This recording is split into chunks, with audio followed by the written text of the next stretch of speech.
पटना के बड़े अस्पताल से कैसे शव से गायब हुई आंखें। पटना के एनएमसीएच में शव की आंख गायब होने पर हंगामा मच गया। विपक्ष ने स्वास्थ्य प्रबंधन पर सवाल उठाया तो जांच के आदेश भी दिए गए। पटना के डीएम ने रिपोर्ट मांगी है, जिसके बाद दोषियों के खिलाफ कार्रवाई की बात कही गई। सरकारी अस्पतालों में लापरवाही की चर्चा आम है। उत्तर प्रदेश के झांसी में अस्पताल में आग लगने के बाद नवजातों की मौत पर सरकार निशाने पर है, तो पटना के बड़े अस्पताल एनएमसीएच में एक ऐसी घटना हुई जो हैरान करने वाली है, जहां शव से आंख गायब हो गई और इसके बाद अस्पताल प्रशासन ने जो बयान दिया वो लापरवाही से भरा रहा।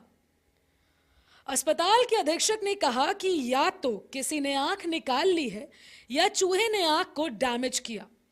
हालांकि मृतकों के परिजनों ने सीधे तौर पर आंख निकाले जाने की बात कही और अस्पताल प्रशासन पर गंभीर आरोप लगाया।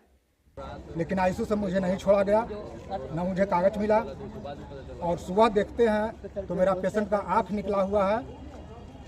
इससे मुझे साबित हो रहा है कि यहाँ का पूरा प्रबंधक मिल के या तो मेरे जो मारने वाला है उससे मिले हुए हैं, मिल के और मेरा केस खराब करना चाहते हैं, या इस हॉस्पिटल का कारोबार है आंख निकालने का। किस अस्पताल में भर्ती कराए हैं आप आकर? एनएमसीएच पटना। दरअसल 14 नवंबर को अपराधियों ने नालंदा के हिलसा में एक युवक को गोली मारी थी। उसे एनएमसीएच लाया गया, लेकिन इलाज के दौरान मौत हो गई। रात होने की वजह से पोस्टमार्टम नहीं हो पाया और शव को बेड पर ही छोड़ दिया गया। शनिवार सुबह जब पोस्टमार्टम की तैयारी शुरू हुई तब बाईं आंख गायब थी। परिजनों के मुताबिक शव के पास से ही सर्जिकल ब्लेड रखा था। वहाँ गए तो बोला कि 10 बज गया, 10 बजे के बाद पोस्टमार्टम नहीं होता। बाद में हम 2 बजे यहाँ 6 बजे आए रूम पर से, आके देखते हैं तो आँख नहीं है। डॉक्टर के बोले यहाँ पूछे तो बोला डॉक्टर आँख नहीं है। कैसे? जब मामले की गूंज उठी तो एनएमसीएच ने जांच का आदेश दिया। इसके लिए 4 सदस्यों की कमेटी बनाई गई जो जल्द रिपोर्ट देगी। साथ ही एनएमसीएच के डॉक्टर सुधीर कुमार ने आलमगंज थाने में क्रिमिनल केस दर्ज कराया है। पटना के डीएम ने कहा कि बिना जांच किसी भी आरोप को सही नहीं माना जा सकता और जांच के बाद दोषी के खिलाफ बड़ी कार्रवाई की जाएगी। जांच के बाद दोषी पर कड़ी कार्रवाई की जाएगी ताकि आगे इस तरह की घटना ना हो। इस प्रकार का है, उसकी जांच का आदेश दिया गया है। एक इंटरनल टीम भी बनी है और उसकी प्राथमिकी भी दर्ज कराई गई है कि पुलिस भी उसकी जांच करे किस प्रकार का कैसे हुआ है। तो जैसे जांच रिपोर्ट आएगी हम लोग उसको शेयर करेंगे।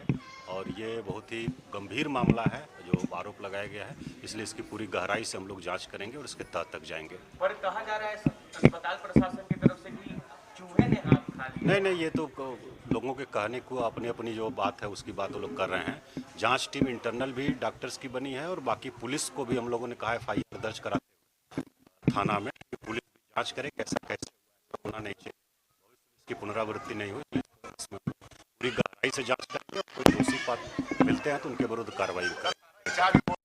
प्रशासन जांच की बात कर रहा है तो इस पर सियासत भी शुरू हो गई है। स्वास्थ्य महकमे में लापरवाही का आरोप लगाते हुए आरजेडी ने सरकार को घेरना शुरू किया, तो जेडीयू ने जांच के बाद दोषियों के खिलाफ कार्रवाई की बात कही। एनएमसीएच में जिस तरह से अस्पताल के प्रशासन ने एक मृत व्यक्ति की आंख निकाल ली और दलीलें दी जा रही है कि चूहा ने उन आंखों को कुतर दिया है। सीसीटीवी कैमरे होंगे, आईसीयू का मामला है। पूरी तरह से जो स्वास्थ्य महकमा है मानो दीमक लग गई है। सृष्टि मिशन के तहत बिहार के तत्कालीन उप मुख्यमंत्री या स्वास्थ्य मंत्री तेजस्वी जी ने जो कायाकल्प की थी, उस सबका हालात बस से बदतर है। कौन लोग है भाई? एनएमसीएच पीएमसीएच खास लोगों का अड्डा तो नहीं बन गया है? जो लोग हटाए जाते हैं अकारणता के कारण उनको फिर से पदस्थापित किया जाता है अधीक्षक के रूप में। देखिए, नालंदा मेडिकल कॉलेज हॉस्पिटल में जो घटना हुई है वो दुखद है और दर्दनाक है और जिनकी जिम्मेवारी थी उन्होंने जिम्मेवारी का निर्वहन नहीं किया। प्रथम दृष्टया यह कहने में कोई परेशानी नहीं है और सरकार ने इसको गंभीरता से लिया। 12 घंटे के अंदर एनएमसीएच एडमिनिस्ट्रेशन ने आदेश जारी किया है कि 12 घंटे के अंदर जांच रिपोर्ट दीजिए जो कौन गुनाहगार है इसके लिए। इसके अलावा क्रिमिनल केस भी किया गया है अगमकुआं थाना में। फिलहाल जांच रिपोर्ट का इंतजार है। आंख निकाली गई या चूहे ने डैमेज किया, इसमें लापरवाही से इनकार नहीं किया जा सकता। पटना के बड़े अस्पताल में ऐसी घटना से स्वास्थ्य विभाग के प्रबंधन पर सवाल तो उठेगा ही। ब्यूरो रिपोर्ट, कशिश न्यूज।